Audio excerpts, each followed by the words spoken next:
The sun, a blazing sphere of hot plasma, is the heart of our solar system. It provides the light and warmth necessary for life on Earth. But have you ever wondered how this magnificent star came to be, what it is made of, and what its eventual fate will be?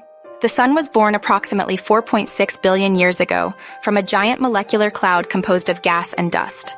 This cloud collapsed under its own gravity, forming a spinning disk. At its center, the pressure and temperature increased, igniting nuclear fusion. This process transformed hydrogen into helium, releasing immense energy.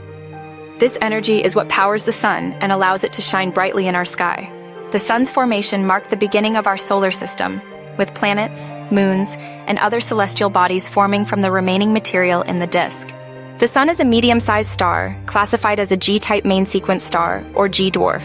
It is composed primarily of hydrogen, about 74%, and helium, around 24%, with trace amounts of heavier elements. The sun's core is its powerhouse, where nuclear fusion occurs at temperatures exceeding 15 million degrees Celsius. Surrounding the core is the radiative zone, where energy slowly moves outward. Above this is the convective zone, where hot plasma rises and cooler plasma sinks. The sun's surface, or photosphere, is where sunlight is emitted. Above the photosphere lies the chromosphere and the corona, the sun's outer atmosphere, which is visible during a solar eclipse. The sun's magnetic field is responsible for solar phenomena like sunspots, solar flares, and coronal mass ejections. The sun is currently in the middle of its life cycle, a stable period known as the main sequence. During this phase, it steadily converts hydrogen into helium in its core. This process has been ongoing for billions of years and will continue for about another 5 billion years. As the sun ages, it will gradually become hotter and brighter. Eventually, it will exhaust the hydrogen in its core, marking the end of its main sequence phase.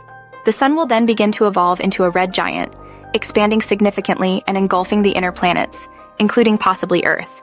As a red giant, the sun will shed its outer layers, creating a beautiful planetary nebula. This phase will last for a few million years. The core, now composed mostly of helium, will contract and heat up, eventually igniting helium fusion. Once the helium is depleted, the core will collapse into a white dwarf, a dense, hot remnant about the size of Earth. Over billions of years, the white dwarf will cool and fade into a cold, dark object known as a black dwarf. This marks the end of the sun's life cycle. However, this process will not occur for billions of years, giving life on Earth ample time to adapt or relocate.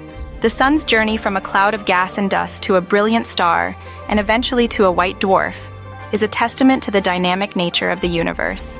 While the sun's eventual death may seem daunting, it is a natural part of the cosmic cycle. Understanding the sun's life and death helps us appreciate the delicate balance that sustains life on Earth and the ever-changing nature of the cosmos.